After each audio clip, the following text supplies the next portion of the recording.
Fil-verità, l-unika pajjiż fl-Ewropa kollha illi waqqaf l-użu tal-AstraZeneca hija d-Danimarka.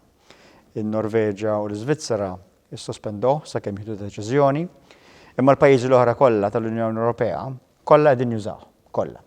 Hemm min qed jużah f'etajiet differenti.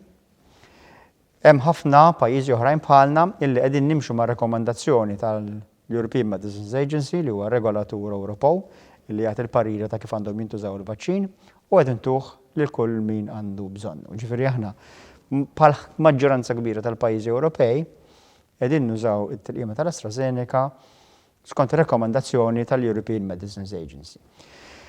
It-tilqim isalva l-ħajjiet, hija ċara taqs il-kristall. Ġifieri aħna nafu li kull madwar id-dinja kull persuna minn kull 45 persuna li jittestjaw pożittiv għal coronavirus imut wieħed. Madwar id-dinja wieħed minn kull 45 ruħ li jkun pożittiv sfortunatament jitlef ħajtu.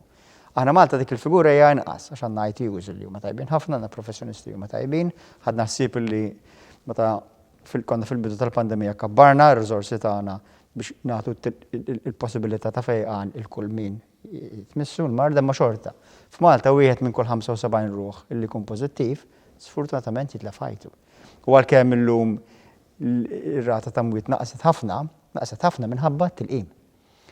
U allura iva, il-riskju illi inti ikollok konsegwenzi serji jekk ma tieħux it-tilqima, inkluża tal-AstraZeneca, huma ħafna iżjed mir-riski jew tas-side effects tat-tilqima. Ħafna iżjed.